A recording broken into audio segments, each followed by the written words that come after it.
Oh I man. can't wait to talk about. I can't wait to talk about a couple of those recent videos there's of a yours. few things. Yeah. There's this one story that I haven't covered yet, and I'm going to.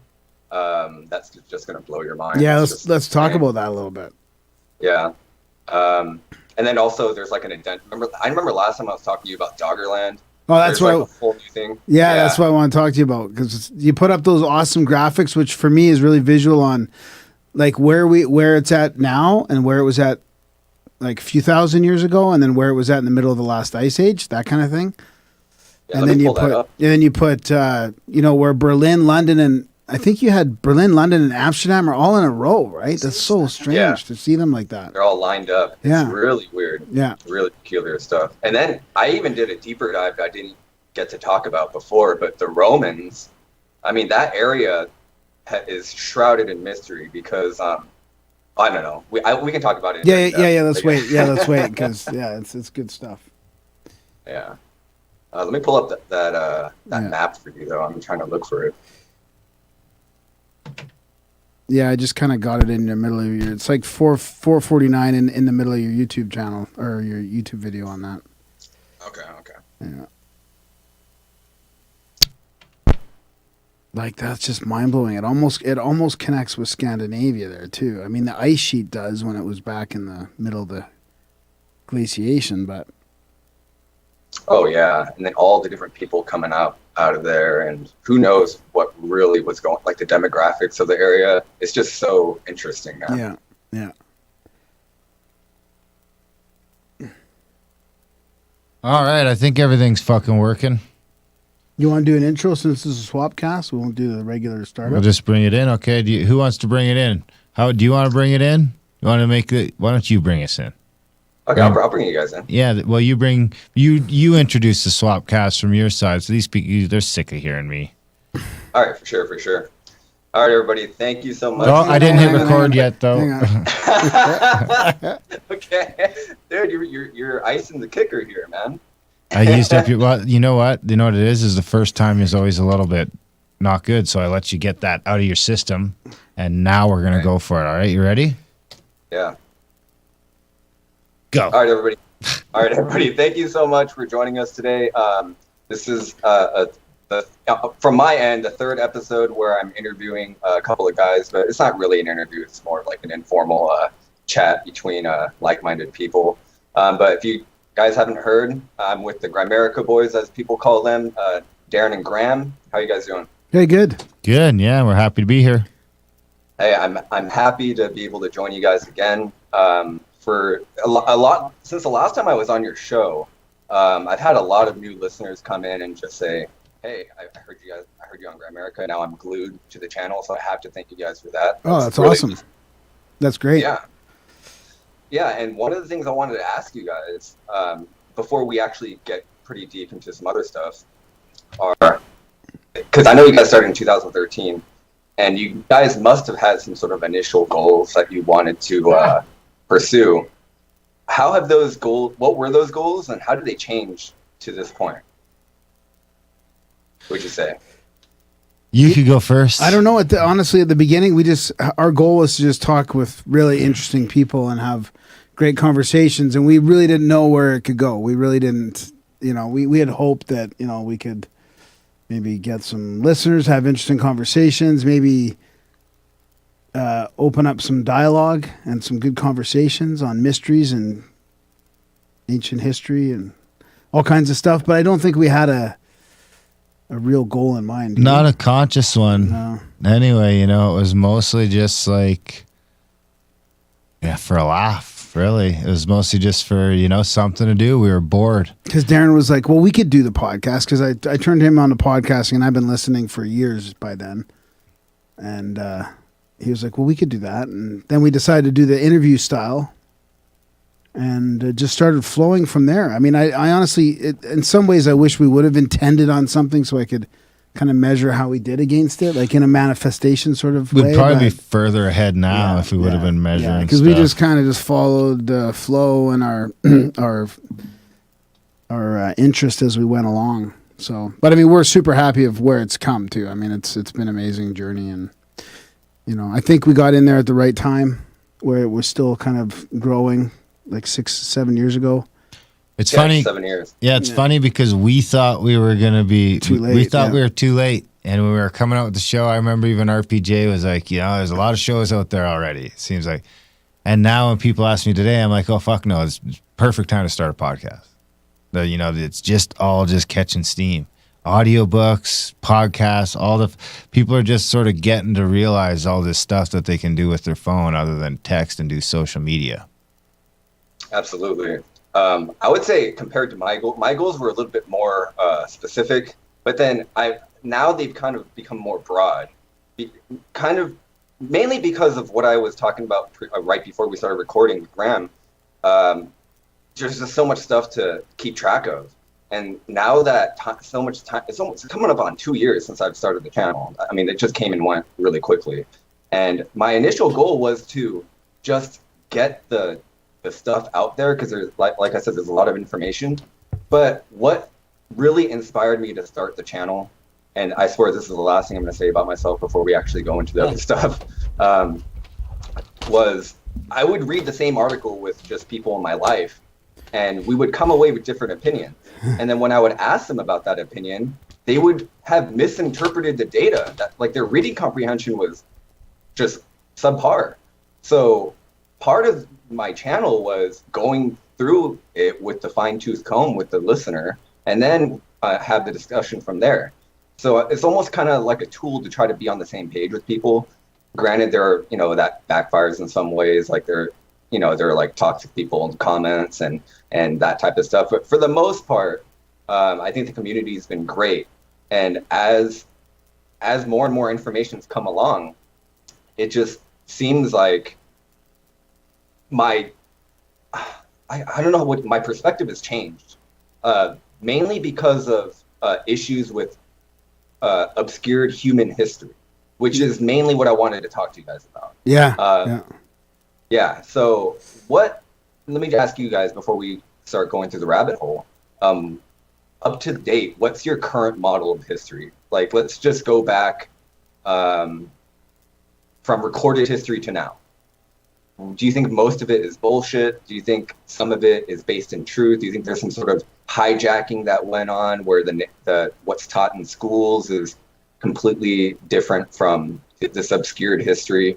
What do you guys think? I know that's a huge question, but Yeah, it is a huge question, and it's a question that I can never seem to answer, because every time I talk to a new guest or learn a little bit more, it completely changes. I'm reading this book called Genesis 6 Conspiracy right now, and it's bringing in a deeper understanding for me of the Nephilim and the secret societies, that sort of the bloodlines that go all the way back to Cain and Enoch, and then Hermes is in there, kind of. So it's man, it's a tough one, because I used to like the kind of the alien intervention kind of theory, but part of me flip-flops back and forth between this whole thing is just a false narrative on purpose, and part of me thinks that it's just people not really purposely pulling the wool over our eyes, but it's just incompetence, kind of people stuck in their little narrow silos, and it's just been incompetence in the way the scientific machine is moving, that it can't be turned quick enough. And there's a bunch of people like yourself that are putting all this stuff out there that changes slowly but surely changes the paradigm of how old, like Bruce Fenton stuff that goes back to like 800,000 years. Like, is that more accurate? But even the mainstream scientists are saying that it's back to like 300 or 400 years now. So everything keeps shifting further back and further back, but it doesn't really move the ship yet. So I kind of tend to think right now that it's just incompetence. And of course there's some aspect of the elite sort of secret society that keep a lot of this occult stuff to themselves. And that ties into our history. Like, when I was watching your videos yesterday and I was thinking about like the stuff on Doggerland and all, like, this stuff should be talked about all the time, and nobody's talking about it, or at least in our pop culture right now, because it's like they don't want us to go back and see that there used to be a land bridge between the UK and mainland Europe, and the ice sheet came down. They don't even want to address those kind of things, because it seems like that'll just open up a can of worms. So I think it's a bit of a bit of that, like obfuscation now because they don't want to go back and change history to more of a truthful thing, and incompetence moving up towards where we are today with people just looking in their silos. And before people could, like yourself, look at all these different, like that's one of our favorite guests is these people that come on that can pull all the different science together more of like in a generalist way and put together a picture that we've never been able to see before because we haven't had access to it all. I don't know, like, kind of like cross-examining all the data out there and trying to come up with a different, like a higher, I call it a higher resolution photo. Yeah. Basically. Like right now it's pretty fuzzy, but every passing month it gets a little bit clearer. Yeah. Because the archaeologist isn't doing it, the anthropologist isn't doing it, the geologist isn't doing it. They're all looking at their own thing. And it's telling, you put it all together, and it's telling us there's a way different picture. Yeah, we can see it happening now too, like, and obviously all over parts of different types of world history, but specifically in North and South America, like the peopling of the Americas. If you ask somebody like 10 years ago, like someone in academia, there'd be no question that they would say, yeah, Clovis was first. There was nobody living in North America beyond beyond the end of the last ice age. So that's like 13,000 years ago. Before then, it was just nobody. Now there's all this new stuff, especially with genetics and underwater marine archaeology. And I remember last time I talked to you guys, again, bringing up Doggerland, how they were trying to map these ancient, it's called the Ancient Frontiers Project. And they're just trying to map these ancient coastlines and stuff like that. And part of that is because of technology. Like a lot of people ask, how come just all this stuff is just coming up now? Like these are a lot of the hardcore skeptics who don't really accept any of the data. They think it's either manufactured. Like, they found bones here. How do you know they just didn't plant them there? Like there's always that. Yeah, exactly. Yeah.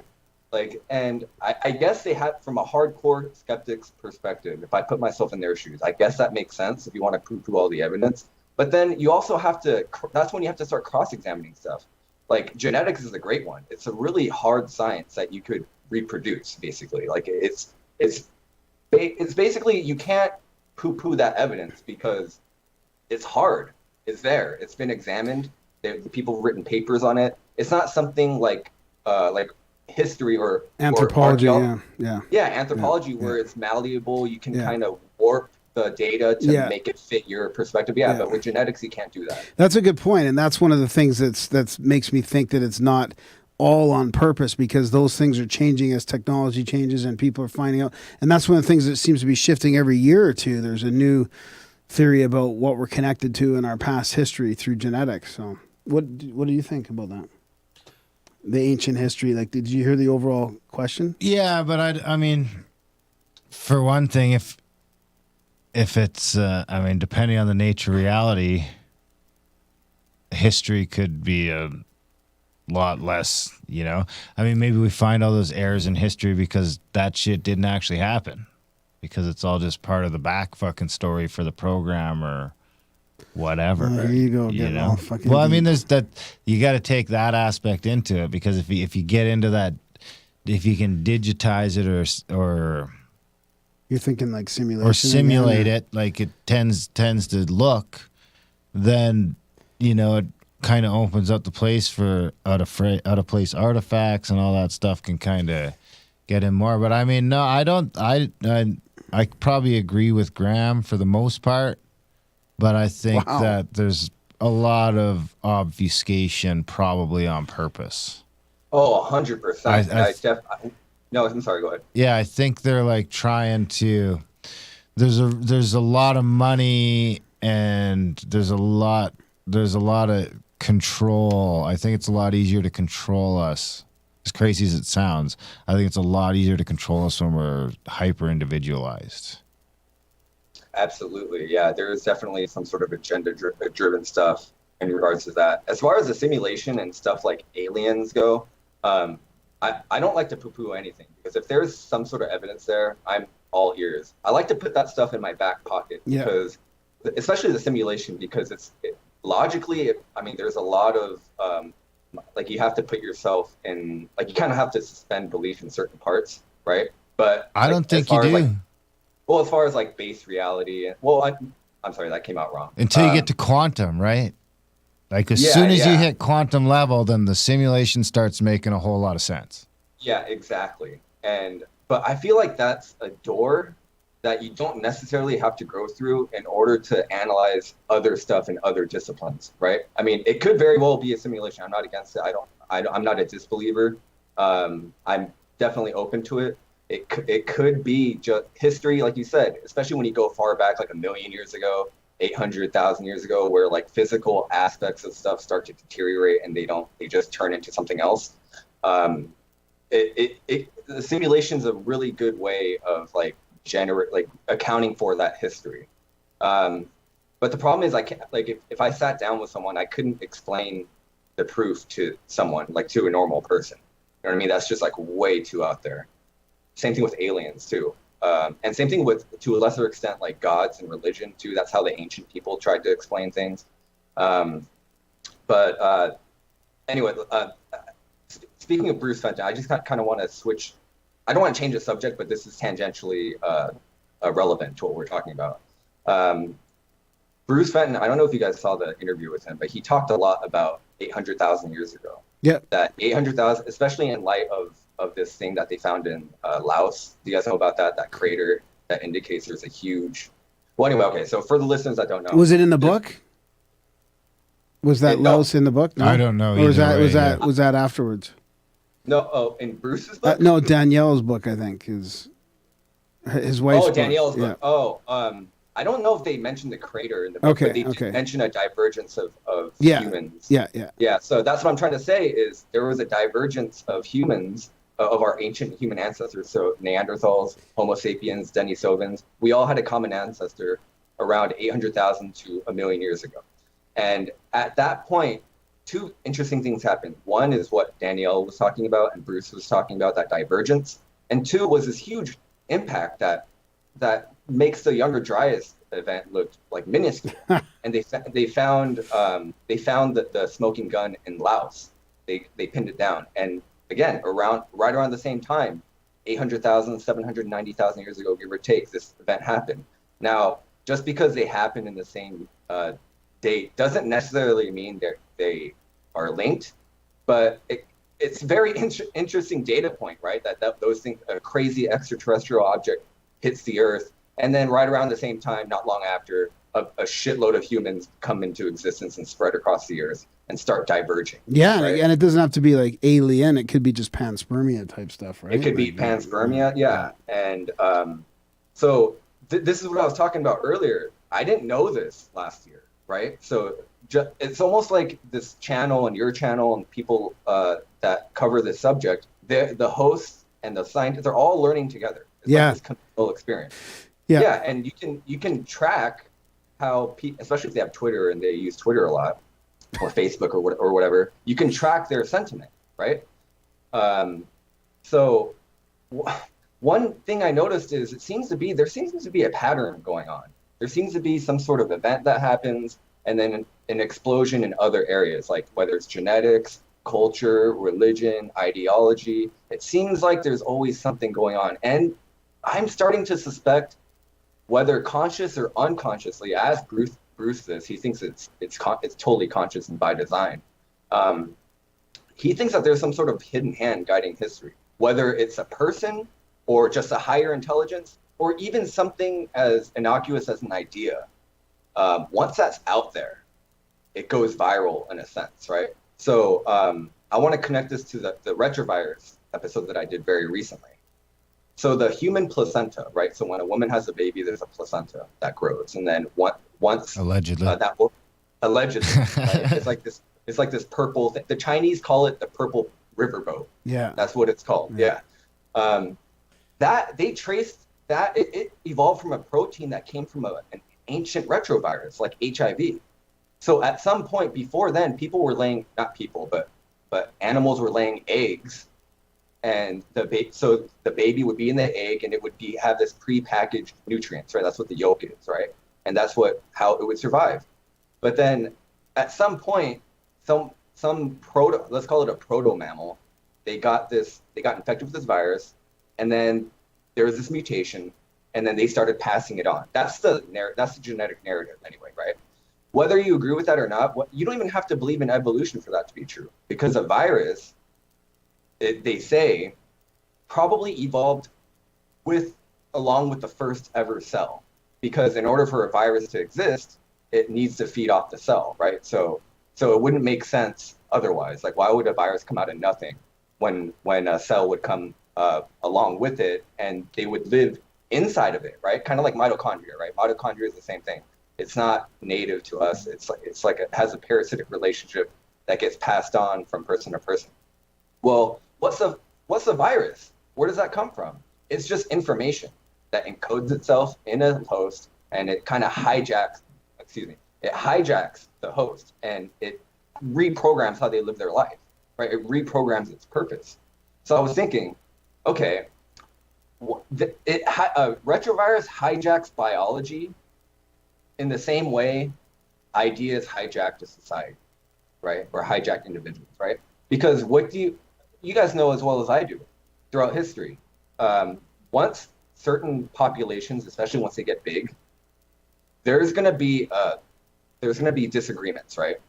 So if you infect a population with a ideology, especially one that benefits like a select group of people or power or whatever, it's in their best interest to kill off anybody else who's not infected by the virus, right?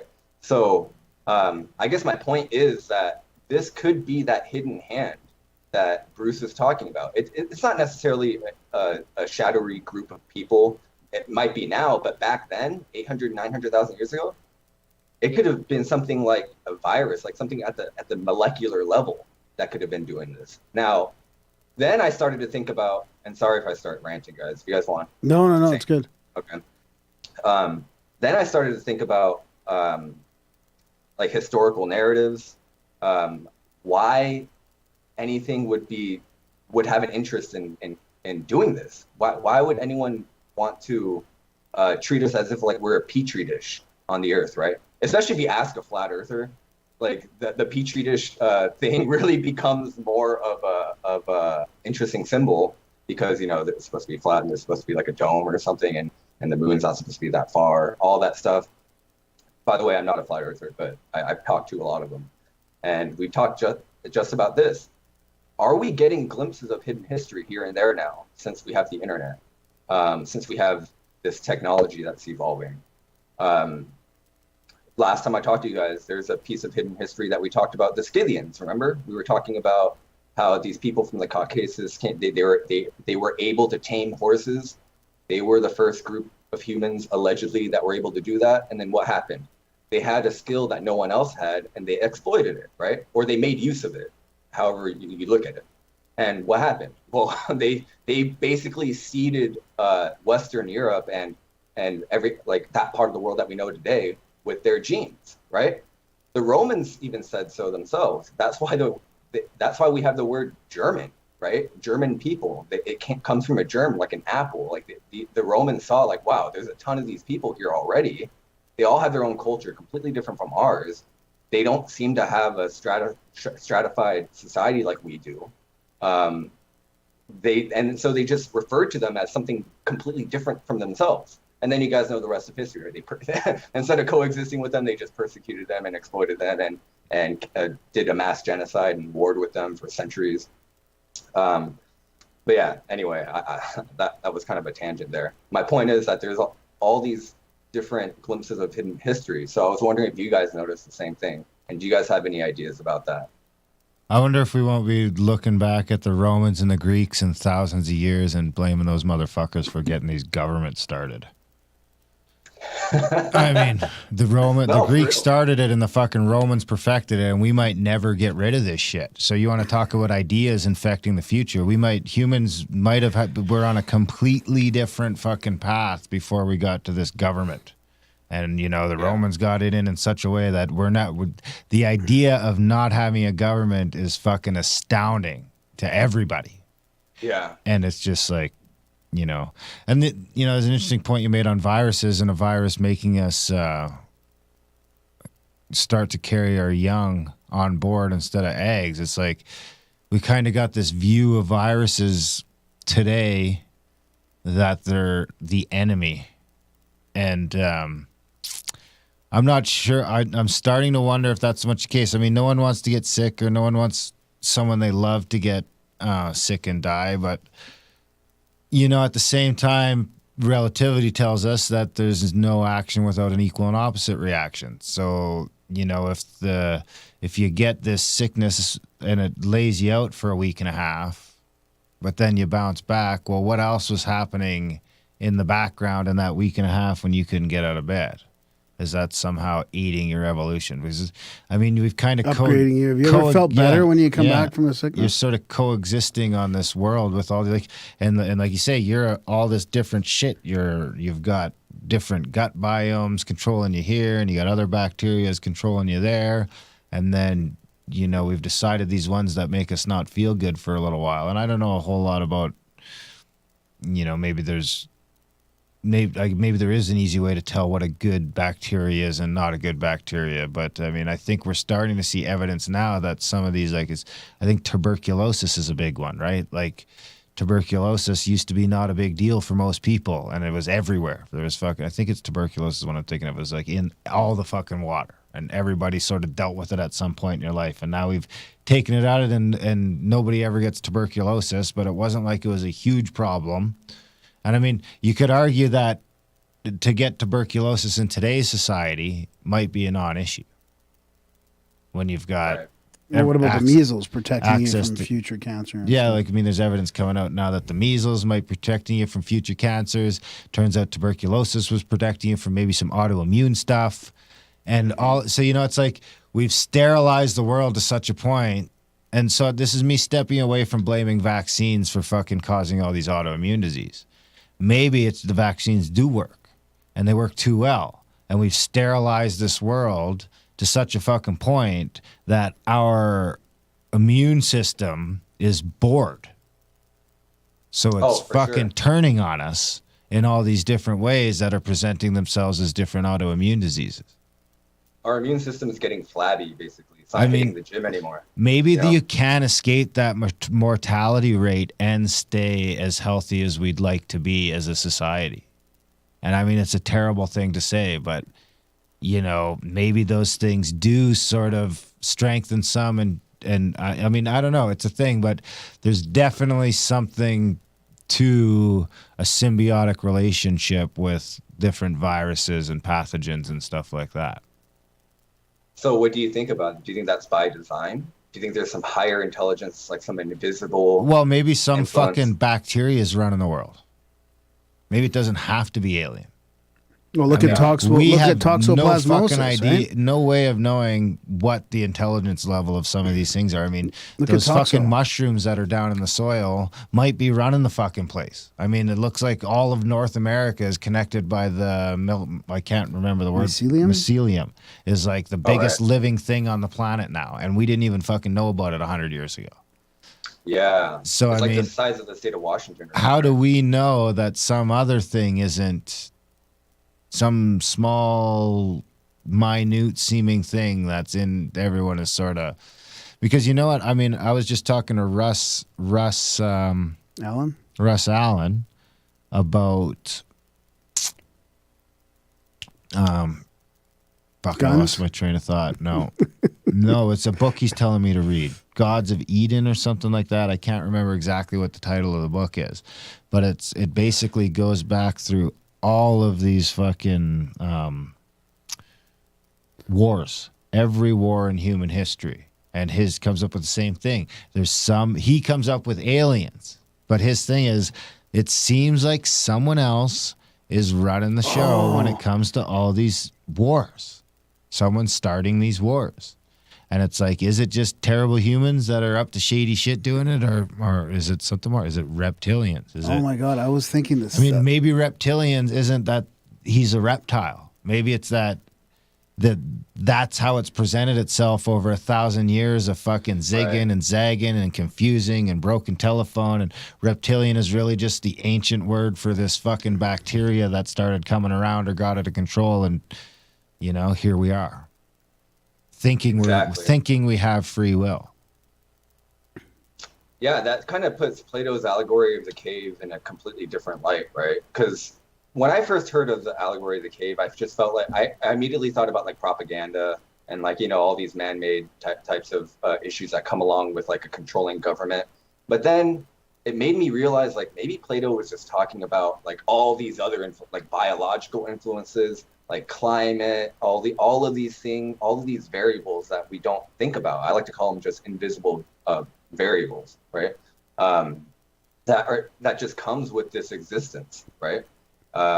So yeah, that's a really interesting thing, Darren. You totally took the words right out of my mouth, because that reptilian thing, it doesn't mean like, I don't think it means you have green skin and you look like you're in like a bag of flesh or something like that. It's more like it could be something like toxoplasmosis, where you have no fucking clue who has it and who doesn't, but it's subtly affecting how you act and react. And yeah. And I can't remember. That was like a tangent from what I wanted to. What were we talking about? What was the question? Like glimpses of hidden history. Like where has it been apparent? Like last time we talked, I talked about like the Scythians, and I talked a little bit about Doggerland, and all that is like obscured history, right? Because that seems like a big deal, huge landmass, 180,000 kilometers, like square kilometers. I mean, you would think that. Do you think it's possible? And I used to think it was possible, but now when I start thinking like 10,000 is a long time. 10,000 is what? 500 generations. Right? Something like that. Yeah. So let's go 100,000. Now you're talking about 5,000 fucking generations. I don't think that it's in our abilities to really track a real history. I don't think, it's too convoluted by this point. I mean, the closest thing you're going to get is maybe some Randall Carlson noticing. I think geology's one good way to look at it. Archaeology's probably mostly pseudoscience. Mm-hmm. But, I mean, you've got a bunch of different conflicts in there. You got the Mongols taking over all of Europe at one point.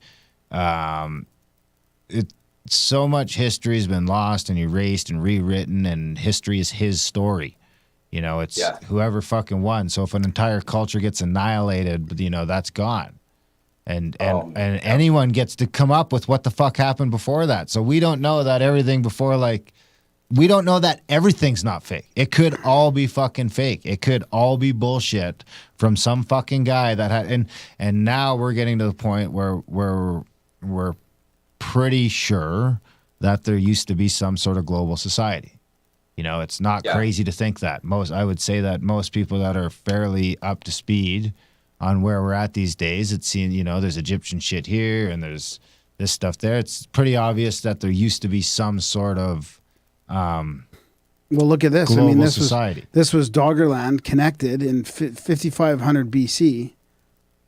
So that means if you had a global society, that was after the Younger Dryas, and it was connected to the UK. Like even then, people were convoluting stuff. So how did it get to be an old global society? Was it by the point of a gun, or was it, how much? So and yet the Vikings, it could have been super convoluted even before it got erased, and then we started again at the Younger Dryas. And we've been fucking convoluting it since then. Well, yeah, look at the Vikings in Scandinavia. They didn't even think there was anything east or west. No. I mean, apparently, right? Well, exactly. Well, the writings. There is, they say there's. But they went all the way to Newfoundland. This is like 800. Yeah, I know. This is 800. That's what I'm saying. It's weird because that's a hell of a leap of faith. To just head out to fucking sea. Well, they barely made it to the UK. It took them a while to get to the UK. I mean, but what I'm saying is thousands of years before that, not many, only a few, there was a land bridge from Denmark, right? So, but I think, so we don't know what they thought even. I know. So, like, did they think there's nothing over there? Did they have their own, like, I just think that it's been cut off and people have been passing the baton that has become our fucking history. It's been passed to thousands of different cultures over the last 100,000 years. There could also, that's definitely true, especially if you have a group of people who have like an unbroken history, like that unbroken game of telephone, essentially. But there are also other possibilities. Like, again, what are humans? Humans are intrepid explorers. We have that in us, right? If you get a group of people like the intervisibility thing, they're gonna island hop, right? They're gonna go across those snowy mountains, right? Yeah, They're gonna find out. There's gonna be some group of guys who are gonna do it. What happens if those guys go discover something crazy and then on the way back they get wiped out by like a snowstorm? Like all kinds of variables can happen, right? Especially in the ancient world, where if you have an explorer and he's gone, who knows what happened, right? Yeah. Like, or a plague. So what Darren was talking about, I have a great example of stuff happening where it really happened one way, and then something terrible happens where most of the eyewitnesses, most of the people were wiped out by like smallpox or something, and then the history gets rewritten, right, by other people who come later. So one good story is we got to go back to the time of the conquistadors, when the old world met the new world, right? So 1492, what happened? Columbus sailed the ocean blue, right? So since that happened, the story of Mexico, Central America, South America, and North America, all the Americas, their world radically changed in a really short amount of time. So in 1541, okay, you guys know the story of El Dorado, right? The city of gold. Yeah. So 1541 is only about 15 or 20 years after the first case of, like, before smallpox really started to wipe people out. So there was still traces of pre-Columbian society going on. Now that pre-Columbian society, there have been all kinds of rumors, right? They've been around, they're the stragglers from Atlantis, or they had their own civilization that was seeded from people with Denisovan DNA. Like, they all lived along the Amazon River. There are all kinds of narratives, right? Well, there is an actual, not just one eyewitness account, there are 3 detailed eyewitness accounts of those people existing, like this vast empire. So I'm going to start telling this story. It's a crazy story. It should be a movie. So when you say pre-Columbian, pre-Columbian mean pre-1492, like what was going on before the white people came. Okay. Right? Before Columbus came. Yeah. So pre-Columbian could be any time. It could be 2,000 years ago. It could be 5,000. That's just what it is, right? Yeah. Before the West came over. So there's this guy he's a conquistador named Francisco Orellana. And then there's this other guy named Gonzalo Pizarro. He's the brother of Francisco Pizarro, who took over Peru with his conquistadors. So these 2 guys wanted to go find, they went to Ecuador and they wanted to find El Dorado, because there are all these rumors rampant about, oh man, there's so many resources here. There's so much gold. There's palaces. There are people with all kinds of architecture that rivals that of Rome, right? And we're talking about the Amazonia. The area of Amazonia is basically the Amazon River that flows from west to east. It empties into the Atlantic. All the area around there, right? Which is now just dense rainforest and stuff like that. Well, so they go from Ecuador, and then they cross the Andes, this perilous mountain range, and then they get to this place called the Coca River. The Coca River is a tributary to the Amazon River, right? By the time they get there, they have 200 guys to start out. They're already running. They're depleted supplies. A lot of guys are dying, and so what do they have to do? They have to pillage and jack these people living along the river, right? Well, they do that. They build a boat to do that. They send 50 guys, like a reconnaissance mission. So Pizarro and this priest named Carvajal. Carvajal is this guy who's basically jotting everything down. If you guys know anything about like this time period, priests were the only ones who were really literate. They could write, and they usually went on expeditions just to have a record, kind of like a black box that we have now. Like, they just write everything down. And plus, he's a man of God, so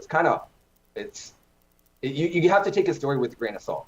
But it's interesting that what he reports is insane. So they go down the Amazon, and the plan was to raid. Okay, we're just going to raid a couple of villages, and we'll come back, and then we'll resume looking for the city of gold. Well, they get caught downstream. They go like 250 miles down, and they're like, okay, we're screwed. We can't go back up. It's too strong. So they like, just without even trying, they were the first group of people to fully navigate the length of the Amazon, which is super, like, longer than any other river ever, right? So he reports there are cities, countless cities of 10,000 people or more. They could muster a force of 50,000 soldiers with aged between 30 and 70. So not even young guys are in this. They don't let young guys participate in military, which is interesting, right? That's kind of like an interesting fact about like a society, right? Like they must have developed in some certain way to have that rule. And then Carvajal goes on, they're sophisticated, well organized, there are systems in place. They all spoke one language. So it wasn't just a bunch of different tribes that were speaking different variations of languages. It was all one language. And he knew they had a good economy because he could tell there are signs of a good economy, like well-maintained roads. They went on a road, right? So they would basically size up these coastal cities and say, okay, there aren't that many guys. Let's just go in there and take their stuff. And they went in there one day, and this is all from Carvajal's account. They followed this road. It looked like a Roman road. That's what he said, rivals out of Rome. They follow it. It's super wide, like a highway. And then they're only like 50 guys, maybe like 40 guys. They get to a point and they go, okay, there's no way. At some point, we're going to meet resistance. They probably have thousands and thousands of people. We should probably head back. So they head back, and then they go on about their journey. And then they hear, as they go through the river, that there's a guy, I forgot his name. It starts with an M. I forgot his name. Montezuma? No, not Montezuma. Montezuma's Mexico. But anyway, he's like their chief guy. He's like the president or whatever it is. He's the guy who's running everything. And this is how he knew that they could muster all these people. Now, just for comparison's sake, London at this time, contemporary with this, they had 60,000 people, population basically, inhabitants. That's the biggest city in Europe. On average, they had some cities like Cologne and cities like in France and Spain, 8,000, 10,000 people. It took the city of Toledo in Spain until 1850 to get to 13,000 people just for that city. And Toledo's like that's a big city. That was just a drop in the bucket for these guys. So anyway, they finish their journey, and then there are two other guys. There's a Teixeira expedition, and there's another expedition. I forget what the other one is, but they report the same thing, right? They report that there's a ton of people. There's gold everywhere. We've got to send reinforcements and exploit this area. So that tells me that there is definitely something going on. Now, fast forward to the modern day. They've done LiDAR. You guys know what LiDAR is, right? Yeah. Yeah. And what do they find? Roads that are described by Carvajal, like grid systems, right? Places where people were deliberately planting and harvesting stuff on a large scale. And conservative estimates, like just based on the square footage of what they're growing, they say, man, the average city is like 10 to 15,000 people at this time. This flies in the face of everything that we've learned. How come people didn't take his diary? Because again, this is 1541. It took 18 months to get through all this. What happened to his diary? How come it got suppressed? Or maybe it's a fraud. Well, it wasn't until 350 fucking years later that someone pulled it out of a library and was like, oh, wow, look at this. And they published it, and it immediately he got demonized, and then I forget the guy's name, but he got demonized essentially, and they suppressed it. So again, that goes Canceled. back. It goes Cancel culture. Canceled. We should republish that shit. Exactly. Audiobook it. Yeah, and then it goes back to what Darren's saying. Like, there's always this force, whoever it is. It happened in this case. It happened to be dogmatic archaeologists and priests. Again, 1895. This is kind of like a golden age in archaeology. It could be as simple as a king that doesn't want to admit that there's a kingdom bigger than his. Yeah, no, exactly. Man, get rid of that shit. But just because that guy exists and just because that guy hijacks the narrative, kind of like a virus, it doesn't deny the truth of what was actually there 350 years earlier. It doesn't erase the fact that there were mega cities at this time. It doesn't erase the fact that they had these intricate road systems. And it definitely doesn't erase the fact that these guys had Denisovan DNA that didn't go through the Bering Strait. They must have taken a boat across the Pacific. Now, that leads you into a whole other can of worms. Now not only do we have these three eyewitness accounts that that validate each other, we have genetic evidence now. We have cultural evidence, because if you ask the tribes now, they speak in their stories. It speaks of people coming by way of vessel a long time ago from a land that was on fire, right? And that assumably, some people say, oh, that's Tierra del Fuego, that's why it's called Del Fuego. But really, it could also be Australasia too, because Australasia was hit by a comet at some point, right? And they had a mass extinction there too. So, I mean, there's all these like data points that if you try to connect the dots, you might not get a perfect picture, but there's something there, right? And that's what is important, that you notice that there's something that's worth looking further into there. Yeah. Right. And what's even more interesting, I just thought about this like an hour ago, the whole Francisco Orellana, or the conquistadors going to the New World, what was their motivation? It was greed. It was like a virus of your personality. Like you're willing to kill all these people there was like no moral filter there. They just went in and greed drove them to do all of this stuff. And then what do we have today? We have the legacy of that type of thinking, greed-driven thinking, resource-based, the mindset of scarcity that's been running the show since then. Basically, some of that was just the propaganda of the day, right? Yeah, and what's driving all that? You know, if you get really deep into it, maybe this group of people had something like toxoplasmosis that got them away from, hey, instead of living in harmony and trying to like raise a family and worship God, let's just control all the resources and make people do the work for us. That idea could have started with like some sort of malfunctioning of your wiring as a human, right? Does that make sense? Yeah.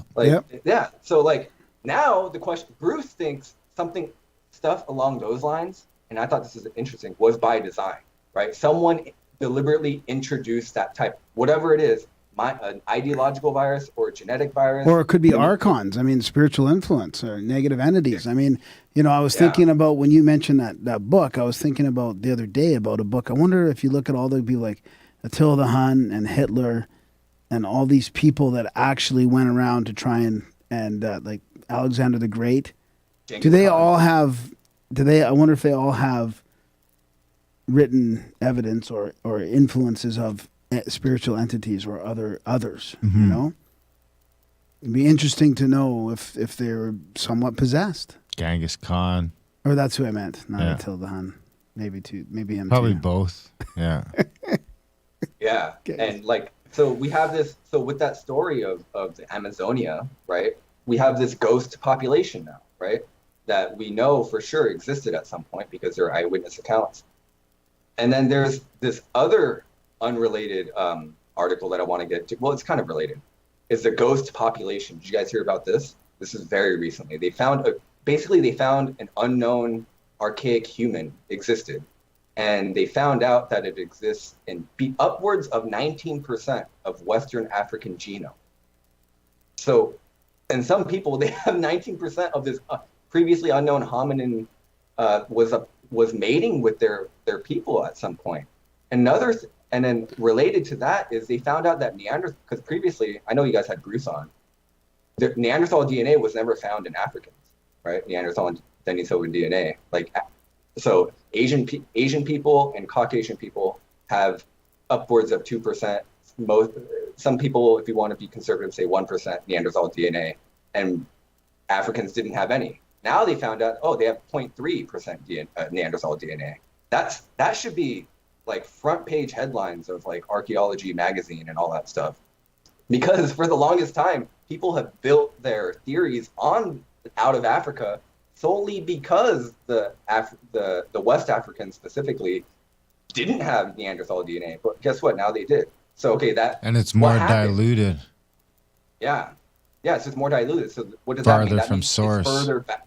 Yeah, exactly. Yeah. And so this is the hidden history I'm talking about. Like, it seems like I don't think that this is new. I think maybe at some point, like if you think about the Library of Alexandria, the Library of Ashurbanipal, like the Babylonian, they might have had this type of information at the ready and then it got burned down, right? Arson, right?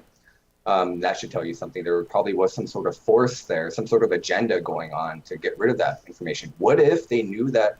What if they knew the patterns of history? What if they knew about Neanderthals who came in, except they didn't call them Neanderthals, obviously. Maybe they just called them, what the Romans would call them, like a germ, right? A different type of people. Except the difference is they can mate with us. We all share this chromosome 2, which is what Bruce calls it. And that basically allows us to interbreed and have viable offspring, right? Even though this person's a Neanderthal, even though this person's a Denisovan, even a Hobbit person. A Hobbit person from Flores could have a baby with a human. Like I was just going to ask about the hobbits and the giants. Like, there's evident the hobbits for sure are accepted, but I don't know about the giants. I don't know about the giants either. Yeah, I'm not sure about giants. That's the hidden part, it seems. You know what? I wonder if does it have to be like giants? What do you mean? Well, it's because I was talking to Tasha, and she's like, you go see a lion in Africa, and it's like twice as big as the fucking lion in the zoo. And same with all these animals we bring in captivity. They're like stunt. And I would argue that all of humankind is in some level of captivity right now. We've built our own zoo and put ourselves in it. It's not like a zoo. Kind of it is. I don't know what it is. But it's like we're docile. We're highly domesticated. So if you released a bunch of us into the fucking wild, and I mean like straight up wild, like we say we've got some untouched tribes. I don't know how untouched they are. But, if you just had like a couple hundred people just roaming the Canadian fucking wilderness for 500 years or a couple thousand years, what would they, would you start to get a foot and a half taller, or, would you start to get more feral, more wild, more Sasquatchy? Maybe Sasquatch is just a couple of feral humans left out there, and we all look like that. That point, Darren, that's a very interesting point, because you can see that in other things. So here's a great example. I don't know which part of China, but then the women there would practice foot binding, right? Do you guys know what that is? They would intentionally bind their feet. So little tiny things, yeah. Yeah, I have to think that domestication is something like that, except it's more of like a mindset situation, right? Because how do you tame a wild horse? You have to get it into a certain mindset, right? Same thing with foxes. Foxes, they change color once they become domesticated. There's a physical response that is begot from an ethereal change, right? Like ethereal meaning something that's not directly apparent, right? So in this case, it would be like their mindset, right? So I would have to think that government, modern life, is some sort of mind binding, some sort of ethereal binding that a population has. And that's why, again, it becomes more and more compelling. Like, well, I really can't rationalize how that would happen just randomly. Because a pig doesn't domesticate itself. Something else has to influence it in order for it to go down that direction, right? Another interesting thing about domestication is it's reversible too. So you can get a domesticated pig, send it out into the wild, it'll grow, its skin will thicken, its color will change, and it'll grow hair, it'll grow tusks. So, yeah, that's a real good example, is actually looking at a pig, taking a domestic pig to a wild pig, because you do not want to fuck with a wild pig. Instantly it changes? Not like instantly. That? What is this? In Dungeons and Dragons. No, like that. Goes into the bush, just poof. Fucking, you can see the horns. No, but I mean, how many generations does it take? No, it takes like a couple of years. Is it that same pig though, or different generations? Same pig. Same pig. Well, that's what I meant by instantly. And there's a big difference between the same pig in a couple of years and instantly. But you're probably part pig, so take that into account. I mean, it looks like we're mostly pig and monkey. Whether that's from crossbreeding or, I think it was Bruce who we talked to. Was it Bruce? No, it was somebody else. Someone else we talked to about, a monkey probably fucked a pig. Here we are. I mean, they practice tattooing on pigs. They practice operating on pigs. Pigs are the closest thing to us from a fucking like skin standpoint. But we got 99% monkey. I mean, it's like, and then we got Jewish people and Arab people who don't eat pork. Is that because it's dirty, or is that because it used to be, that's like you're eating your ancient fucking self. Well, apparently it takes ancestors. longer to digest pork than anything. Because humans don't like digesting human. Is there genetic evidence of that, or is? I thought whoever we had on talking to that, like, had some evidence of it. Yeah. I'd have to much about that. look back into it, but I mean, the pig thing keeps coming up, right? I mean, I've been hearing the pig thing. The funny thing is, when you used to hear the pig thing back in the day, it seemed fucking crazy. Yeah, I know. And it's like the more questions and research you do, it's like, well, Jesus Christ. Yeah. There's something to do with like the heart too. I think the pig heart's like very similar to a human heart. It's fucked up. Yeah. They've done like organ transplants, right? Where like a human body would take a pig organ. Not all of them, but like I think I've heard that somewhere. I don't know. That could be fake news too. I haven't really looked. We're probably fucking 8 pig hybrids. So get used to it. Well, didn't South Park talk about this? Man Bear Pig? Remember Man Bear Well, Pig? you remember like, Yeah. I think Seinfeld even had the pig man. Remember Kramer Really? helped him escape? Oh, that's hilarious. Oh man, that's interesting. What were we talking about before that? Oh, we're talking about like domestication and stuff. Yeah. Graham, I actually want to address your. I know you wanted to ask me about Doggerland. Yeah. Yeah. Okay, I so, got it here. It was Eugene McCarthy. Grimerica talks hybridization, stabilization, and macroevolution with Eugene McCarthy, PhD. What episode was that? Wow. 232. Wow. Do you think there's like a link between? No, go ahead. It's Eugene McCarthy joins us to chat about his many years of research into hybridization, stabilization. So his theory was that it's hybridization and stabilization has more to do with where we're at than Evolution. Wow. We talk about the differences between this and Darwinism, like the accumulation of mutations versus genetic process. We get right into hybridization, even possibilities of where humans may have come from, i.e. pigs and monkeys. And there are many, many more examples of how true hybridization works. And of course, we ask about Darren's wolfen and the liger. Oh, that's where the wolfen came out. That's where the wolfen first came up. And I still think I'm right about the wolfen. Dolphins came from fucking wolves, man. Either one way or the other. That worked one way or the other. Because a dolphin is a mammal, I would argue that it worked the other way. What about sea lions and like seals? Are they like the missing link between the dolphin and the dog, and the wolves? Well, there could be a like missing link he would between say a that lot that's of all. different He would animals. say that's all hybridization. Like Oh, it's right, not right, like right. genetic. You're not evolving from the water to the land. It's like you're mixing it and. Well, I think he actually- said both. No, He was well, okay with Sure. both. well, Long-term minor traits. evolution Minor traits, I think. But not like big. but major differences. Like, switches were hybridization. yeah. I mean, you look at the skeleton of a dolphin, man, it's got fucking hind legs. Telling you.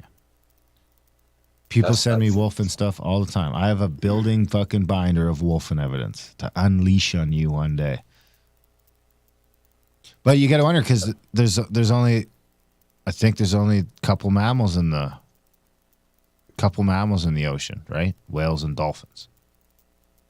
Whales, dolphins, manatees. I think sea lions. Those are all manatees are just different type of dolphin, though. Really, pretty much. So I guess sea lions are like the actual. So sea lions.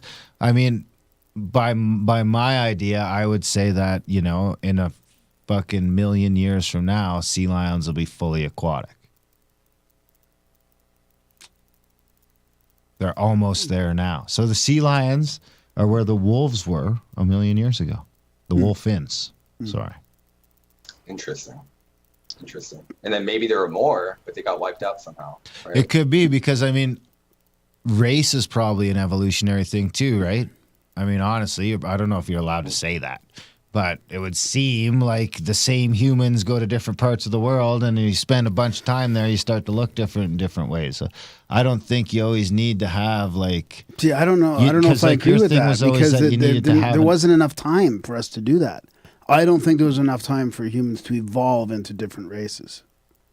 Doesn't seem applicable, even if it was 800,000 years ago when the 800,000 years Too ago would short. do it for sure. No, I think it's I don't enough think time it's- for sure. No, I don't think so. I don't think it 100%. could make. I don't think it can make a new species, but there's divergence. I mean, 300,000 years or 350,000 years, depending on who you ask, we diverge with Neanderthals, but yet we could still mate with them.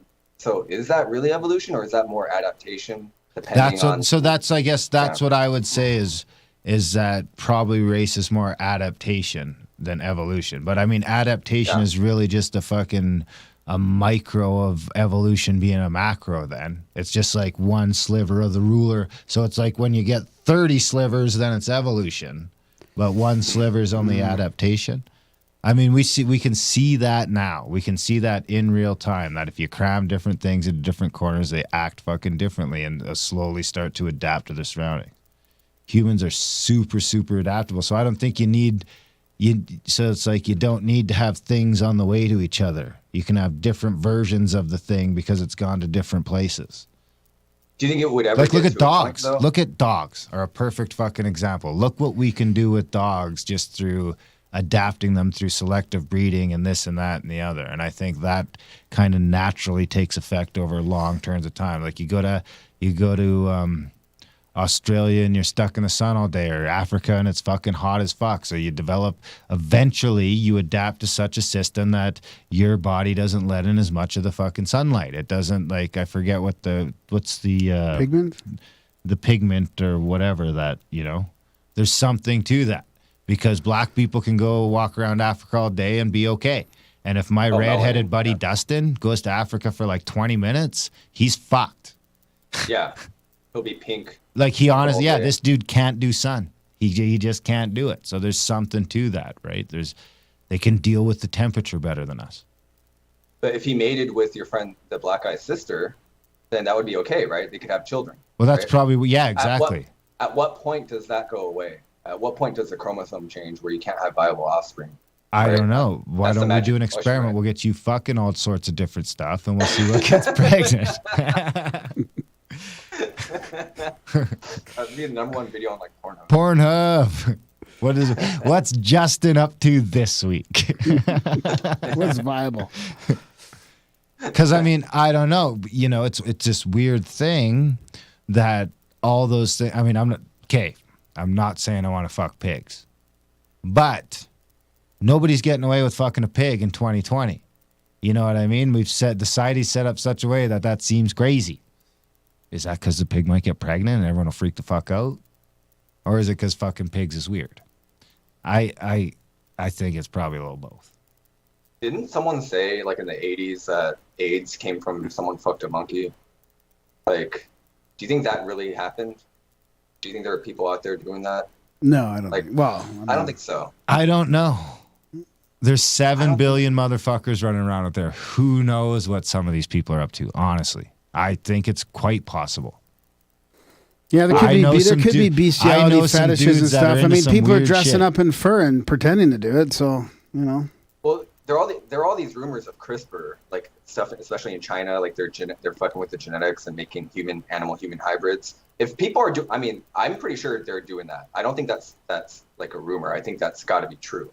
I think there are like leaked files. I haven't looked too much into it, but I'm pretty sure that that's going on. So if that's going on now, who's to say that didn't happen like in the remote past, right? That could also happen too. Obviously, there's no evidence for this. That's why I don't really talk about it, but I do read up on it.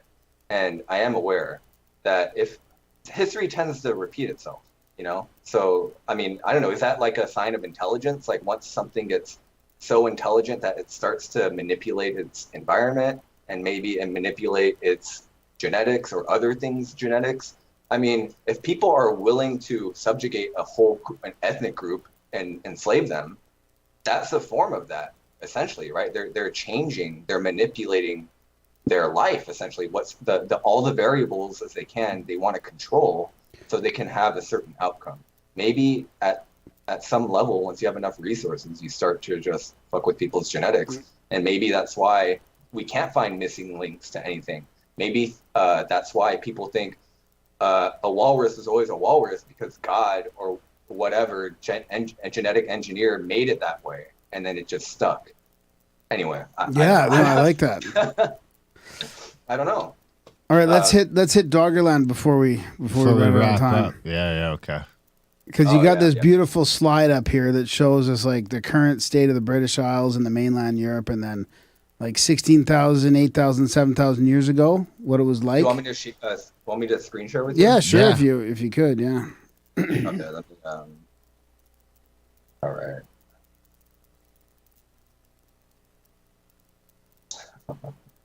Here we go. Do you guys see it? Not yet. I think it's coming in right now. Do you guys see? You guys should see it. It's on my screen. You can see like the Isle of Man and. No. Oh, there it is. there Yeah, it yeah, is. yeah, Yeah, yeah. it's Oh, just that. a Oh, little I like that one. Yeah, that's good. Okay, cool. Let me zoom in. Oh no, I guess that's fine. Okay, so hopefully the viewers can see this. Yep. Come on, so, Justin. So this is Doggerland here, right? You can kind of see the North Sea and everything's separated now, right? This is more of what the boundaries look like today. So the Netherlands here, there's this city called Monster, Netherlands. That's what it's called. They might pronounce it differently, but I just call it Monster because it's spelled like monster. And they have this contraption, or what you will. It's called the Zand motor, which translates to sand engine, right? So what it does is, because the Netherlands it's trying to stave off flooding. Like it's trying to keep its real estate essentially, because every year it keeps sinking lower and lower into the North Sea. So what the Zand motor is designed to do is it's designed to dredge up the ocean bottom and keep adding it to the beach. So they can essentially rebuild their beach. Otherwise, it would just all sink into the water. So because of that, they've been dredging up this soil or whatever, the sand that dates to the Stone Age, right? Okay, remind people when the Stone Age was. So Stone Age is basically it's basically the entire Pleistocene, essentially. So the Pleistocene starts like 2.5 million years ago up until the Younger Dryas time. So they've dredged up core samples that date back like 800,000 years where they found human activity. Oh, I thought it was more recent. Oh, okay. Wow. Oh, no. Yeah. There is recent stuff too. Yeah. So, Okay. Yeah, they've dredged up cemeteries. So along the beach, there are entire cemeteries of these extinct villages washing up on the shore. And then so now what's going on, because there's so much stuff, is first these scientists were trying to gather like all the artifacts themselves. They just didn't have enough people. So they opened it up to the public. So now you have all these beachcombers looking through, finding like one. There's the article that I did followed the story of one of these beachcombers, and in one day, she's kind of an elderly lady too, so she's not even like peak physical condition. She found like 500 things in one day, 500 artifacts, one of which was a Neanderthal tool that goes back 50,000 years ago. So they have like these. This is a really interesting instance because you have the public to have this direct pipeline to the scientists in terms of evidence and what they find. And so they just, whatever they find, they submit it to the lab, and then they document it. They put paperwork associated with everything they're finding. And you can imagine that requires a lot of resources, a lot of manpower, a lot of hours. So they take, right now, I think the majority of people are just on a volunteer basis. They're not really paying anybody, only like the really, the people with the PhDs and all that stuff. But now they're thinking about, in light of all this, they're thinking about taking something like the Zand motor and applying it to like Beringia and like South America and even places in the Caribbean, all these underwater places where they suspect that there was some sort of civilization when the sea level was lower. Yeah, like 300, 400 feet lower. Well, you know what's funny is that there's that crazy island like way off the way. Azores? No, it's the one that's like Off of Portugal? Or? No, it's west of the UK. West of Ireland specifically. It's like west of I think that's Ireland. the Azores, yeah. There's a tiny little island there. It's just got like a little hut where monks used to go back in the day. And it's like, you look at this fucking island and it's like, do you really think someone sailed out there to build this hut? They must have walked there at some point. Anyway, Yeah. am I looking at, so all that all the like, well, I don't even know what color Where's that is. where's Beringia again? All that like flesh colored stuff Uh-huh. is Oh, you used to mean be this? land. Yeah. Yeah, these were lowlands. So How long basically, ago? So as recently as 5,500, 6,500 years ago. So How is basically, that possible? because it was a gradual thing. So the Netherlands are basically marshlands, right? So how do you get a marsh? Well, once upon a time, Holy the marsh shit. was a rich lowland, right? So these were rich lowlands with it was totally ideal for hunting and gathering, growing crops, having fresh water, all of these things that you need. It's even better than the UK now. Like in terms of like if you had a group of hunters, right, and you guys, I don't know, threw dice to see who got first dibs on the land, you would pick Doggerland first because it just has everything you need in a society. It's no reason. I mean, it's not a coincidence that these guys were fishing up. I told you guys last time that these fishermen 200 years ago, they were reporting it that they were finding weapons, they were finding pots, they were finding tools, they were finding all of these things. Like, wow, there's just so much activity. Well, when they did the core sample, they found out that not only was it just Homo sapiens that were coming and going, Neanderthals came in and were taking advantage of the land. And before them, 800,000 years ago, was an archaic human called Homo antecessor. They were doing the same thing 800,000 years ago. And they know this because of the core sample, because of geology. So geology, I know you guys have heard of the Greenland ice cores. Yeah. Yeah, that essentially proved the Younger Dryas. Well, this is very similar. And here's another interesting thing about the North Sea. The North Sea is one of the coldest seas in the world. And that makes sense, right? Because it used to be a glacier, a giant ice sheet at one point, right? So because of that, it's preserving all of this organic material that would normally be eaten up by organisms and bacteria and all of these different forces that deteriorate all the stuff. But since it's like ice cold, it's just basically, it just needs to be defrosted essentially. So this is inspired, I mentioned earlier, the European Frontier or Ancient Frontier project. Oh yeah, I wanted to ask you what the name of that was. How deep's exactly. that water now then? Ancient Frontier Project. How deep's man, the I English don't- Channel? I think it's about like at its deepest. I don't know the exact number. I would guess like 300 to 400 feet. Not that much. Maybe less than that. All right, You I know? got the English So that Channel. flood though, like in your other graphic, which you have the green. 174 meters. Yeah, that's about exactly 500 feet probably. That's a lot of water though from 5,000 years ago. Where'd that shit come from? Well, I mean, look at the ice age after the Younger Dryas. It Yeah. I weighs guess 300 it's or still, 400 feet. we're always so- dumping No, water in, right? We're always No, dumping not- water in. Not always. I mean, there was a Well, the time on boat- the Earth without ice, right? But the bow hasn't stopped running I don't know if in you guys can see 10,000 this. years. yeah, You guys yeah, see the light blue dotted line here? yeah. Yeah. That was at the LGM, the last glacial maximum. This was where the giant block of ice was. The So you can last see- glacier max. Great, but you got to just say how long ago the last glacier maximum. That's Oh, like that was 30,000, 20 20,000. Like 20,000 years Yeah. ago. Okay. So like 18,000 BC. So 20,000 years ago, that whole glacier was there, Yeah, and then the the whole thing was there. and then the flood that you talked about from Oh, Scandinavia. so that could all be slowly receding because it was all pushed up from the weight of that glacier. So that land's probably sinking too. Yeah, and you guys had Randall on, and Randall has this thing called isostatic depression. Yeah, so that's yeah. going back down That's- because the glacier is gone. Yes.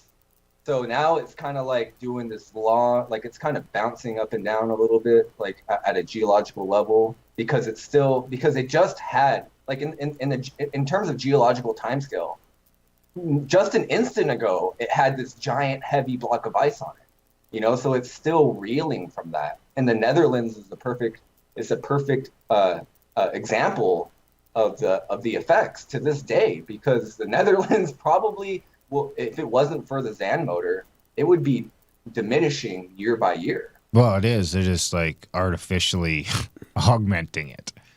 Yeah, exactly. With the bones of the past, literally.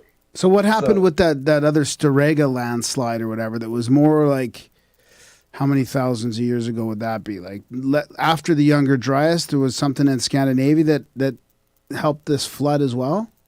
Right. So there was a tsunami that came from the direction of Norway. So it's kind of, and that was because there was a basically huge block of ice just melted and it just washed up. It just emptied into the North Sea because by that point it was already filling up. There was very little of the landmass left, and they had this. If you guys can see in the middle, you can see Dogger Bank. Yep. Excuse me. So there was an island here, essentially, this little thing. And it's kind of like, if you look at Easter Island now, you can kind of see that, wow, if you drain the ocean a little bit, there's like way more to this landmass. Well, that's what Dogger Bank is. It's like the remnants of Dogger land. So the reason why this is so compelling is because you can see it in all over the world. I recommend anybody listening now, I know Google Earth does a lot of people have problems with Google Earth, but there are some telltale signs. If you just look at it from a bird's eye view, a satellite view, you can see like this effect just in the shallow water around islands now. It's very, very interesting stuff. So that's why I mentioned, I think, Graham, you asked where Beringia is. Yeah. Beringia is where Alaska and Siberia connected. Oh, right. So, okay, the Bering Strait there. Yeah, they want to put something like the Zand motor there, just to put all that speculation to rest, which I think is a great idea, and I think people unanimously would want that to happen. The only people who don't want that to happen, take a guess, just the people who built their theories on the Beringia hypothesis and people, the Clovis first hypothesis and all that stuff. Yeah. But you can't suppress stuff like technology and irrefutable evidence and stuff like that, because it's just eventually the truth comes out Nowadays, especially nowadays, especially, yeah, they can't just murder everybody who's like involved in this, because the public's involved now. Like you could take your son or daughter to Monster Amsterdam or Monster Netherlands and take home a Neanderthal bone, right? You could do that. That's possible now. So do you think that tsunami still sinking? No, nothing's sinking really. It could Netherlands be. Is, The UK, Netherlands, all that whole area could still be fucking sinking. No, it's not. That doesn't sink. Yeah, it does So sink because the isostatic depression is gone. But these are elevated plateaus and elevated highlands, so it's going to take like another flood for them to really sink, like a substantial amount. So was that tsunami? Do you think that was the biblical flood, or did that have something to do with it? Like, was it big enough to be? Was it big enough to affect the Mediterranean all that down at that point? Probably not. I think. When was the tsunami? Because you know what, I forget. Randall or someone talks about. We had someone on the show that was showing us some like. It was somewhere in the Caribbean, or you know where it was? It was on the east coast of Africa. That there's like giant drumlins from an impact in the Indian Ocean like 5,000 years ago. Well, this was 5,500 BC, I think, right? So 7,000 BC or 5,500 years ago. No, 5,500 BC, so like 7,000 years ago when everything started to go south. I think the tsunami was probably the result of multiple destabilizations of the remnants of the ice sheet there. Because by that point, most of the ice sheet, because there's a Younger Dryas event that took out a large chunk of it. And remember, it was already, before the Younger Dryas impact event, it was warming. So it was already melting before it actually got completely destabilized. And then it probably got super warm, super fast. Yeah, and you can see that in the ice cores because of that spike. You can see it. Like it's literally, you can see the graph. All the water vapor, it got super humid in this motherfucker. So are they finding any ooparts in that? Ooparts? Yeah, in that sand stuff. What's an oopart? Any what? Out of place artifact. Oopas? Ooparts. Oh. Oopa. Something like the Antikythera device, like something like that. Well, maybe not that significant, but maybe gems or crystals or stuff that's like going, that shows some machining capability from way back when, or just some weird out of place thing that I guess I don't know. I guess their date when they date them, I guess when they figure out what they are, and then they date them afterwards, right? Like, how would they tell the difference between some skulls from 7,000 years ago compared to like hundreds or tens of thousands? Well, some of the skulls that they like the cemeteries I mentioned earlier, they sequence like 5 individuals' DNA already. They sequence Wow. it. So yeah, so they find information that way. They'll use the geological the core samples, the sediment samples again, and use that as a scale and compare it to the artifacts that are washing up on the beach and like which sediment that came from. Because again, with the Zan motor, you can track the levels because the person well, I don't think a person's operating it. I think it's just automated at this point. But they can go back in the records and say, okay, it excavated this part at this time. So they could go back and track like which part of the strata it came from, and then just go from there. And again, some of the oldest remnants that they found were, again, this Homo antecessor. And again, that magic number, 800,000 or so years ago, they were living here. So what was going on 800,000 years ago? Like, it seems like there was this worldwide thing happening, similar to the Younger Dryas. Like at the Younger Dryas, it seems like it was a worldwide thing that could be, the legacy of that could be a bunch of different stories, like Atlantis is the big one, or the biblical flood, right? Yeah. And then now that we've examined that, now we know that it wasn't just one giant flood, although there was one giant flood, but a series of floods and a series of impact events and a series of famines that came after that. And then not only that, there were a series of volcanic explosions. Dark right? Ages, yeah. Yeah. And so that's why I think it'll be someone in the future is going to be able to look at all this and find some sort of pattern, of some sort of cataclysmic pattern, right? I know Randall talks about like the not just the clock of the earth, but like this cosmological time scale, right? And it seems like all of the, like Mount Toba and all of these cataclysms seem to happen at certain times when we're in a certain position in the universe. It's like every 13,000 years, as near as I can tell.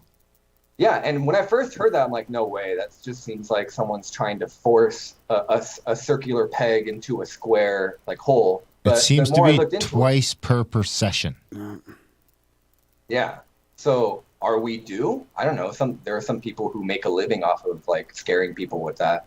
I don't know, but I know for certain that at some point something like that's going to happen again. It's not like we're suddenly safe. Well, if you use the Younger Dryas as the last one, then we're right up on it.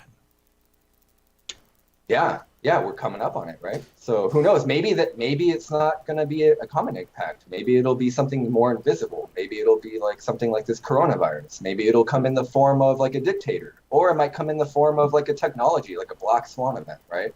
I know there was some guy I was talking to the other day, and this is completely unrelated, but he was talking to me about cryptocurrency and Bitcoin and how that started from some shadow. No one knows who started it, and he just threw that out there. And now people are making fucking millions and millions of dollars off of just this technology that most people know nothing about. So like maybe that's the black swan. Who knows? Maybe it's something that we just can't see coming ever. And I don't know where to go from there. I just know that that's where I am now. Yeah. With all this information. Yeah. What about the DNA sequencing that was done on the 5 people in that area? Like, is there anything interesting out of that? They haven't released the results yet. They've sequenced them though. Okay. So that's coming soon. So you got to stay posted on this, because this all just happened within the last, I know the Zan motor was introduced in 2011, but they weren't really finding stuff on this scale until pretty recently. So that's going to be something in the coming months that I would be glued to, is what did they find from this gene sequencing? Well, I heard a rumor that the coronavirus only affects like a certain sect of Asian men. Yeah, I heard about that. The ACE2 or something like that. So that sure seems like another fucking bioweapon escaped. Yeah, there you go. That's another technology. Who invented bioweapons? When did that start? When did people start being able people to are manipulate fucking matter? idiots. I mean, really, vaccines, you guys, you does it seem like a good idea to make a bioweapon? I mean, it's not hard to it's not hard for me to even with my simple faculties, it's not hard for me to project out where bioweapons end up. Zombie apocalypse. It's just it's a fucking given. All roads lead to zombie apocalypse. Some roads take longer to get there, but that's where they all end up. Yeah, for sure. Maybe it makes sense to somebody under the influence of some sort of parasite. Again, The it goes back to spice. genetics, right? They're on the spice. They're on the Mexican loco weed. That's what they are, right? Nah, don't go bad y'all mouthing high? the weed. All right. It's the spice, the melange. But yeah, and then this leads to all other kinds of subjects, right? Like psychedelics is an obvious subject that you can kind of segue from here, and you start to think about, okay, why does something like a mushroom exist? Why do psychedelic experiences exist? Why, if you guys have read Terence McKenna, he talks about novelty being generated, or humans are able to tap into novelty once they take high doses of psychedelics. What's novelty? Who's in charge of that? Is novelty kind of like a natural resource we find, like when you mine for gold? Maybe you mine your inner brain for novelty. You know what I mean? For ideas. Are ideas something that could be cultivated in mind? Like the list goes on, right? And all these things I mentioned could be encoded in some sort of scripture somewhere, right? No one really knows, because either there's a lack of information or it's being suppressed. And again, it all goes back to being this hijacking, just like a virus, right? Just like a virus hijacks a person. There could be someone who just had a leg up on everybody else. They just got some sort of ideological upgrade, if you want to call it, and they just ran with it. They started to infect others and bend them to their will. I don't know. I feel like I'm rambling, guys. I don't know. This is like No. It's good. It's good. This is great. Yeah. This is a good one. I'm enjoying it. Yeah. Yeah. I didn't even get to talk about the Australian fires. Like, they've uncovered, like, the brush fires were burnt. I mean, the brush was burnt away, and they found more ancient stuff that predates the pyramids. I didn't even get to talk about that. Maybe that'll be the next episode. Is that? Well, do you that have shit's a fucked because video it's on in that? the way or- of the high-speed rail, so they're just going to be dynamiting that shit. I saw that. Yeah. I saw that map. So what do you mean by California. they were burning away the bushes? Oh, so if you Well, it all in Southwest burned. in 'Cause of those Southwest crazy fires. Victoria, yeah, in Southwest Victoria, there's this culture called the Gundit Mara culture, and they inhabited this place called Boond Bidge or Budge Bim. Budge Bim, Budge Bim, and they have like a national park and everything. And the fires burnt away a lot of the brush at the national park. And one thing that this culture was known for was their aquaculture. So they were basically, what that means is they had stone channels that they built that were kind of like traps where they can trap eels and eat them. It was like a huge stone complex. Well, before the fires, it was just like this one little like aspect of it. And then the fires burnt away, and they found like 20 like acres or something more of the same thing. And then they dated it. It's from 5,500 BC. Wow. Or 6,500 BC. One of those, I'm conflating the numbers, but yeah, around there. And again, like the pyramids are 4,000 something BC or something like that. Well, So the it predates mainstream. mainstream, Yeah, right, yeah. right. But still, like that's an incredible. If you told the average person, hey, they found that, did you hear the Australian fires revealed this ancient complex that's older than the pyramids? That would blow people's minds, like the average person mind. Yeah. And who knows how That much is older? not fucking newsworthy, Justin. That is not newsworthy. Didn't you hear what fucking Donald Trump said this morning? What do you say? Let's I get don't know that what he said. dredger. I'm just let's saying. let's get that dredger. That's like, what's let's get that newsworthy. dredger out in Whatever between Donald Australia Trump and, tweets, that's the news. that would be interesting. Get it out in Asia and the Philippines and all that, Indonesia and Australia. Get the dredger out there. I think that was all something, because that would all been connected too, right from Australia right up into what's there, Hong Kong or whatever the fuck. Oh, like All through the Indonesia. Philippines, Indonesia, Yeah. all those islands, that was probably all fucking lined up or all That's above where the board Hobbit one day. people were. The Yeah. Hobbit people were living there, yeah. Yeah. And Yeah. they were living there as recently as 10,000 years ago.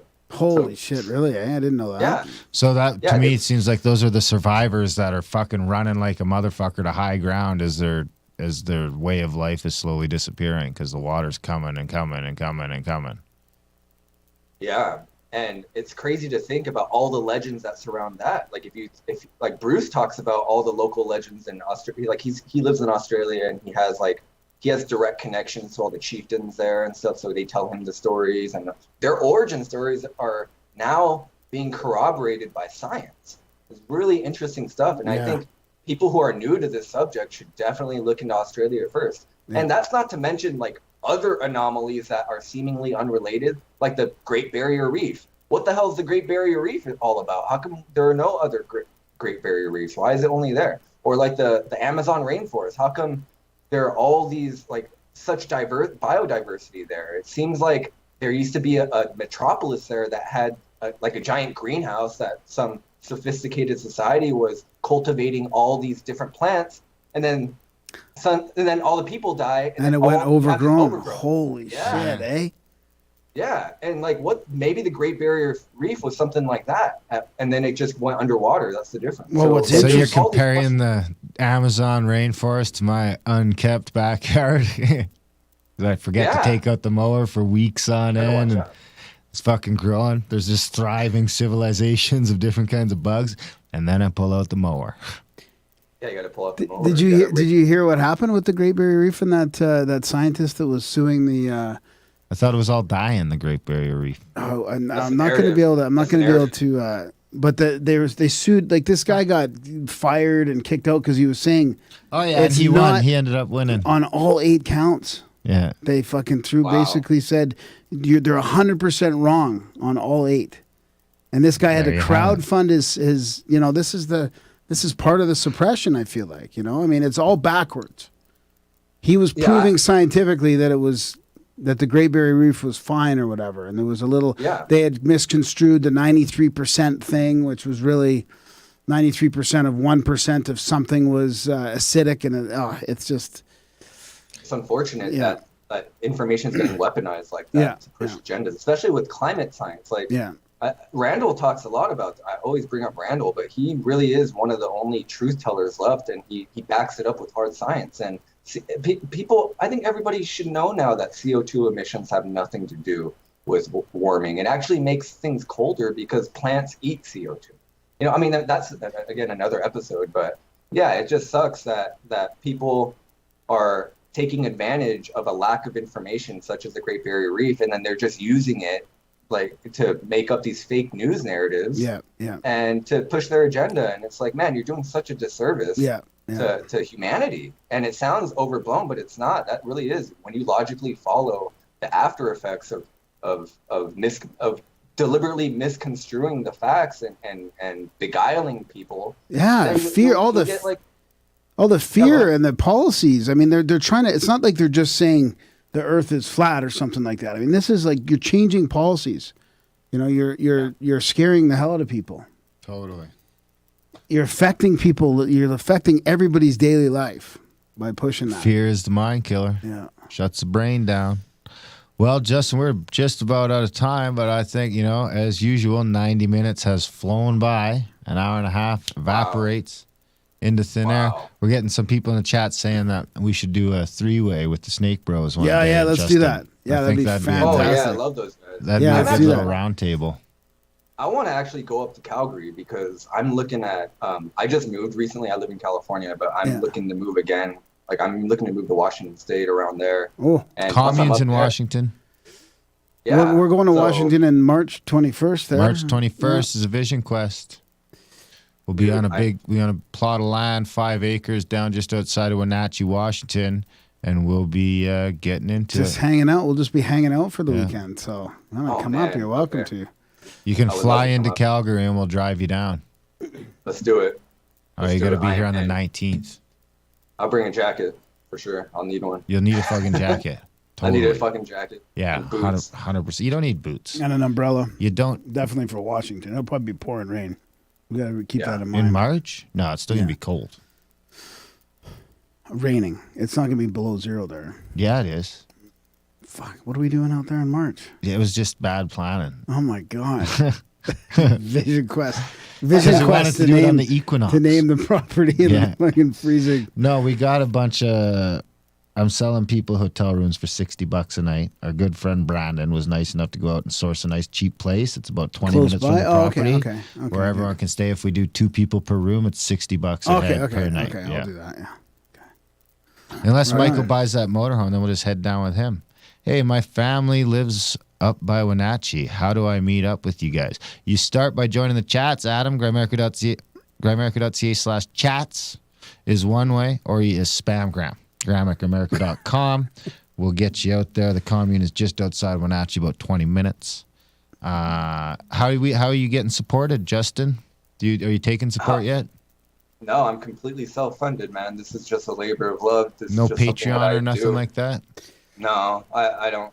Well, we'll put a link in the show notes for all the Grimerica listeners anyways. We're going to point everybody to Justin's YouTube channel. It's fantastic. Lots of great videos talking about all these topics. Lots of good graphics on there, and it's very visual as well. So keep up the good work, man. Absolutely. Keep up the good work, and we'll do that roundtable with the Snake Bros real soon. Yeah. I think that'll be a fantastic chat. Hey, I think it would be awesome. I love those guys. They put out great content too. So yeah, just hit me up on Twitter. You know where to find me, Jared. Right on. So, Well, until Justin has a support page, just throw that extra support our way, grimerica.ca/support. And when you do get a Patreon or a PayPal going, you let us know, and we'll spread it as far as we can. for sure, man. Great. Your One work's day great, it'll happen. and it Awesome. deserves to be supported.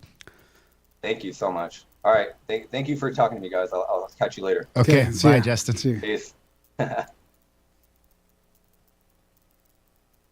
And that was our chat with our good friend Justin Giefer, the Jindo.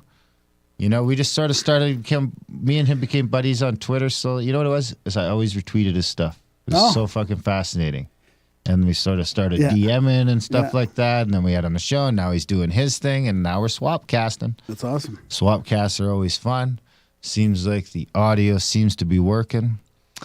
We do have some stuff to do, though, so we're going to have to get out of here. We appreciate you guys tuning in early on a Thursday. And, everyone who didn't tune in live, thanks for listening to the show. Thanks for supporting the show, grimerica.ca/support. Stay tuned for some news real soon on some other ways you can support the show. We got some stuff on the back burner we're getting ready to bring out to the light. And Contact at the Cabins are sold out right now, but stay tuned for new announcements over there. The best way to know about Contact at the Cabin stuff is to sign up for the newsletter, grimerica.ca/news. I don't know if that link still works or not, but if you go to the contact page, there's a link there to sign up for the newsletter for sure. The newsletter people are always the first people to find out about these things. So... And the chats, probably. Yeah, and the chats, too. Yeah. The chats. And what about the contact? I mean, you can always follow the link Well, to the thing contact. is, like, it's not. usually the rumblings have started already before I build the web page. Okay. Yeah, and if I build a new web page, it doesn't notify anybody. Yeah. Whereas if you sign up for the email, you just get a ding one day. Yeah, right. Yeah. Okay. Or you can constantly check the Contact at the Cabin page, but we will probably be launching the 2021 events in the next couple months. Yeah. All right, guys. Thanks for listening, and we will see you next week. Still live? Yeah, thanks, everybody, joining us. Yeah, thanks, People everyone. We're there. up to 40 people there for a bit. Sweet. Yeah, not bad Awesome. for an unscheduled Thursday. Yeah, get the right mouse. Grab the right mouse. There's the right mouse.